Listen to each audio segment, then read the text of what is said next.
നമ്മുടെ വിദ്യാഭ്യാസ മേഖലയിൽ സ്വകാര്യ സ്ഥാപനങ്ങളുണ്ട്, സർക്കാർ സ്ഥാപനങ്ങളുണ്ട്. പലയിടങ്ങളിലും പല സമയമാണ്. ചിലയിടത്തെല്ലാം സ്കൂളുകൾ 8 മണിക്ക് ആരംഭിക്കുന്ന സ്കൂളുകളുണ്ട്. ഇപ്പോൾ അത്തരത്തിലേക്ക് നമ്മുടെ സർക്കാർ നീങ്ങിയപ്പോൾ വലിയ പ്രതിഷേധമാണ് മുസ്ലിം സംഘടനകളുടെ ഭാഗത്തു നിന്നുണ്ടാകുന്നത്.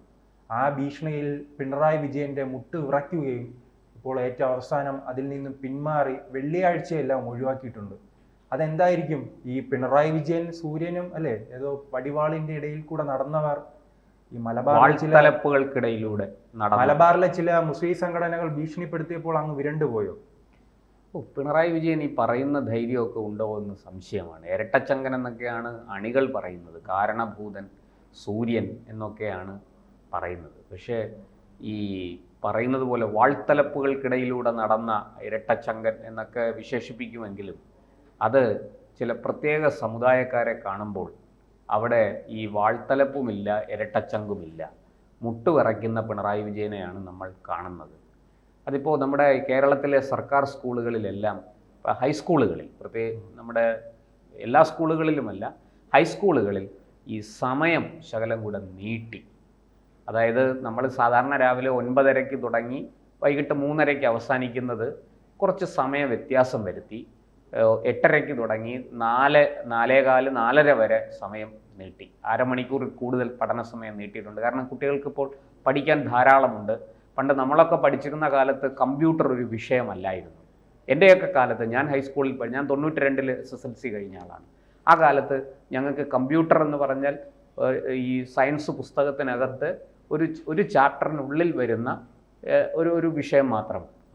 പക്ഷേ ഇപ്പോൾ അങ്ങനെയല്ല, കമ്പ്യൂട്ടർ ഒരു വിഷയമാണ്, അതുപോലെ ഹ്യൂമാനിറ്റീസ് ഒരു വിഷയമാണ്. ഇങ്ങനെ പല വിഷയങ്ങൾ, സിലബസുകളിൽ വലിയ മാറ്റം വന്നിട്ടുണ്ട്. ഈ ആധുനികമായ ലോകത്തിനോട് ഒരു മത്സര പരീക്ഷകളിൽ വിജയിക്കുന്ന തരത്തിൽ വിദ്യാർത്ഥികളെ സജ്ജരാക്കണമെങ്കിൽ ആ സിലബസുകളിൽ മാറ്റം വരുത്തണം. അത് സർക്കാർ മാറ്റം വരുത്തിയിട്ടുണ്ട്. കാലാനുസൃതമായ ചില മാറ്റങ്ങളൊക്കെ വന്നിട്ടുണ്ട്. എന്നാലും അത് പോരാ എന്നാണ് രക്ഷിതാക്കളുടെ അഭിപ്രായം, വിദഗ്ധരുടെ അഭിപ്രായം. അതവിടെ നിൽക്കട്ടെ. അപ്പോൾ മാറ്റിയപ്പോൾ സമയവും അല്പം നീട്ടിയിട്ടുണ്ട്, സമയം വർദ്ധിപ്പിച്ചിട്ടുണ്ട്. പക്ഷേ ഇതിനോട് വലിയ എതിർപ്പുമായിട്ട് രംഗത്ത് വന്നത് സമസ്തയാണ്. നമുക്കറിയാം, മുസ്ലിം പുരോഹിത സംഘടനയാണ് സമസ്ത. സമസ്തക്കാർക്ക് ധാരാളം മദ്രസകളുണ്ട്. പല സംഘടനകളും മദ്രസകൾ നടത്തുന്നുണ്ട്. എല്ലാ പള്ളികളോടും അനുബന്ധിച്ച് മദ്രസകൾ ഉണ്ടാകാൻ സാധ്യതയുണ്ട്. അപ്പോൾ ഈ മദ്രസകളുടെയൊക്കെ ചുമതല, മതപഠനമാണല്ലോ അവിടെ നടക്കുന്നത്. ഈ ഇന്ത്യ മഹാരാജ്യത്ത് ഡോക്ടർ മൻമോഹൻ സിംഗ് ചെയ്ത ഏറ്റവും വലിയ ചതി ഈ മദ്രസ പഠനത്തിനെ നമ്മുടെ പൊതുവിദ്യാഭ്യാസത്തിൻ്റെ സാധാരണ കോഴ്സുകളുണ്ടല്ലോ അതുമായിട്ട് തുല്യത വരുത്തി കൊടുത്തു. അങ്ങനൊരു നല്ല കാര്യം അദ്ദേഹം ചെയ്തു. അതവിടെ നിൽക്കട്ടെ. അപ്പോൾ ഈ മദ്രസ പഠനം നടത്തുന്ന വിദ്യാർത്ഥികൾക്ക് ഈ സമയക്രമം വലിയ ബുദ്ധിമുട്ടുണ്ടാക്കും. അത് സമസ്ത, കാരണം അവർ ഈ ഖുർആൻ ഓതിയൊക്കെ പഠിക്കുന്നതാണ്. അപ്പോൾ അതിൻ്റെ കൂട്ടത്തിലാണ് അവർ മറ്റേതൊക്കെ പഠിക്കുന്നത്. അപ്പോൾ അത് അവർക്ക് വലിയ ബുദ്ധിമുട്ട് സൃഷ്ടിക്കും എന്ന് പറഞ്ഞ്, പ്രത്യേകിച്ചും വെള്ളിയാഴ്ച, നമുക്കറിയാം വെള്ളിയാഴ്ച ഉച്ചയ്ക്ക് നിയമസഭ പോലും വെള്ളിയാഴ്ച ഉച്ചയ്ക്ക് പിരിയും. വെള്ളിയാഴ്ച ഉച്ചവരെ നിയമസഭയുള്ളൂ. കാരണം ഈ മുസ്ലിങ്ങളായ MLA-മാർക്ക് നിസ്കരിക്കാൻ പോകണം, പള്ളിയിൽ വെള്ളിയാഴ്ച നമസ്കാരത്തിന് പങ്കെടുക്കണം. അതിനുവേണ്ടി വെള്ളിയാഴ്ച ഉച്ചവരെ സഭ സമ്മേളിക്കുകയുള്ളൂ. ഉച്ചയ്ക്ക് ശേഷം സഭ ഉണ്ടാകാറില്ല. അതുപോലെ സ്കൂളുകളിൽ ഈ വെള്ളിയാഴ്ച ഉച്ചയ്ക്ക് മുസ്ലിം കുട്ടികൾക്ക് നിസ്കരിക്കാൻ വേണ്ടുന്ന ഒരു സമയപരിധി നൽകിയിട്ടുണ്ട്. ഇവിടെ ഇപ്പോൾ ഈ സമയം വർദ്ധിപ്പിച്ചത് ഈ മദ്രസയിലെ കുട്ടികൾക്ക് വലിയ ബുദ്ധിമുട്ട് സൃഷ്ടിക്കുമെന്നാണ് സമസ്ത പറയുന്നത്. കഴിഞ്ഞ ദിവസം പിണറായി വിജയൻ തിരുവനന്തപുരത്ത് ഒരു പരിപാടിയിൽ പങ്കെടുത്തപ്പോൾ ഈ പിണറായി വിജയൻ മാത്രമല്ല, VD സതീശൻ, പ്രതിപക്ഷ നേതാവ് VD സതീശനും ആ വേദിയിലുണ്ടായിരുന്നു. അവിടെ വച്ച് ഈ സമസ്തയുടെ മുത്തുക്കോയ ജിഫ്രി തങ്ങൾ, അദ്ദേഹം ഈ കാര്യം ചൂണ്ടിക്കാട്ടി. അതിൽ സമസ്തയ്ക്കുള്ള അതൃപ്തി രേഖപ്പെടുത്തിയിരുന്നു. പക്ഷേ ഇന്ന് രാവിലെ നമ്മൾ കേൾക്കുന്ന വാർത്ത, ഇന്നലെ തന്നെ അത് വാർത്തയായി, ഈ വെള്ളിയാഴ്ച ഈ സമയം നീട്ടി നൽകിയത് ഒഴിവാക്കി നൽകിയിട്ടുണ്ട്. വെള്ളിയാഴ്ച സാധാരണ പോലെ നടക്കും. മുമ്പ് എങ്ങനെയായിരുന്നോ വെള്ളിയാഴ്ചകളിൽ അധ്യയനം നടന്നിരുന്നത്, അതുപോലെ വെള്ളിയാഴ്ചകളിൽ മാത്രം അത് തുടരും. ബാക്കി ദിവസങ്ങളിൽ, അതായത് തിങ്കൾ തൊട്ട് വ്യാഴം വരെയും, ശനിയാഴ്ച ക്ലാസ് ഉണ്ടെങ്കിൽ ശനിയാഴ്ചയും ഈ പറയുന്നത് പോലെ സമയം നീട്ടി നൽകി എന്നുള്ളതാണ്. അപ്പോൾ എൻ്റെ ഒരു സംശയം, നാളെ ഈ ക്രിസ്ത്യൻ വിഭാഗത്തിൽപ്പെട്ട കുട്ടികൾ ഇതുപോലെ എന്തെങ്കിലും ഒരു ഇത് പറഞ്ഞാൽ പിണറായി വിജയൻ ചെയ്തു കൊടുക്കുമോ? ഹിന്ദു കുട്ടികൾ, പ്രത്യേകിച്ച് നവരാത്രി കാലത്ത് വ്രതമെടുക്കുന്ന ഹിന്ദു കുട്ടികളുണ്ട്.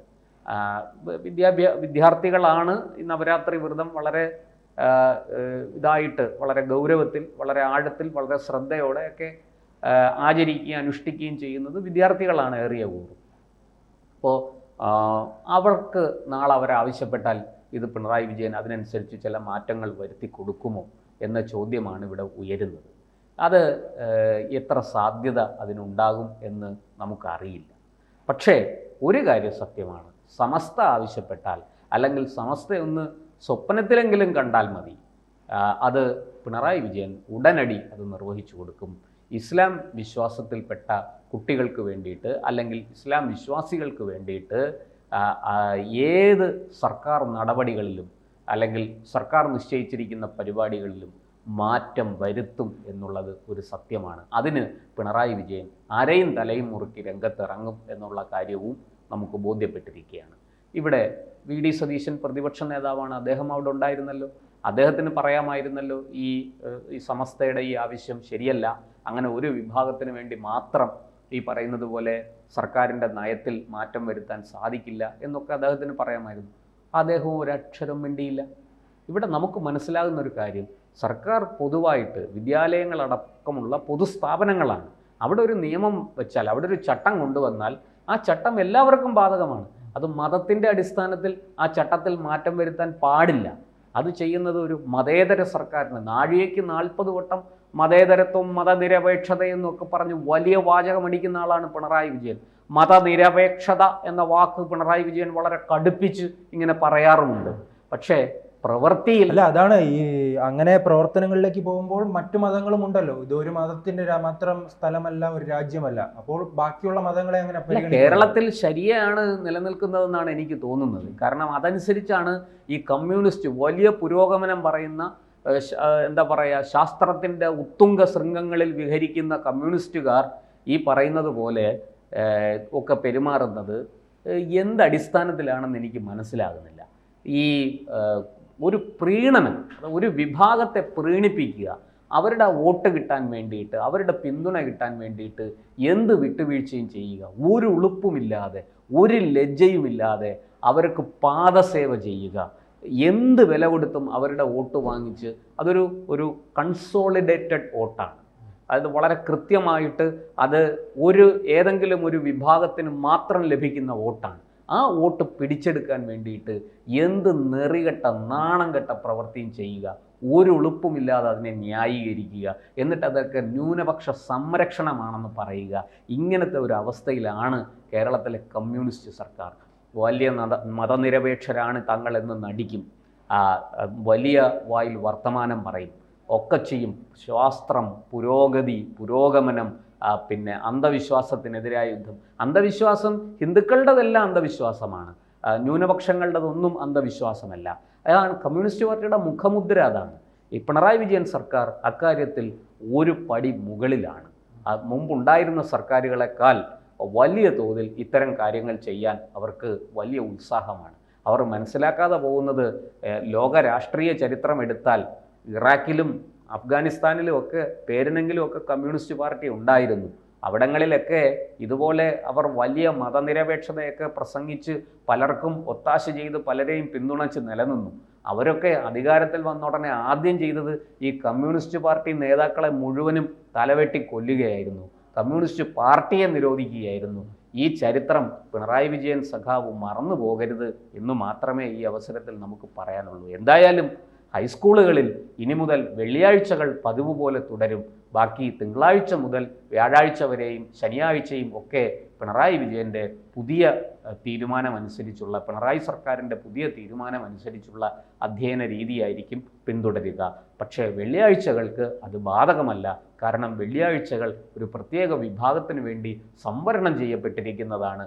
അതുകൊണ്ട് അതിൽ തൊട്ട് കളിക്കാൻ ഇരട്ടച്ചങ്കുള്ള വാൾത്തലപ്പിലൂടെ നടന്ന പിണറായി വിജയന് ധൈര്യമില്ല, പിണറായി സർക്കാരിന് അതിനുള്ള തൻ്റെടമില്ല എന്നാണ് ഈ സംഭവം നമുക്ക് മുന്നിൽ തെളിയിക്കുന്നത്.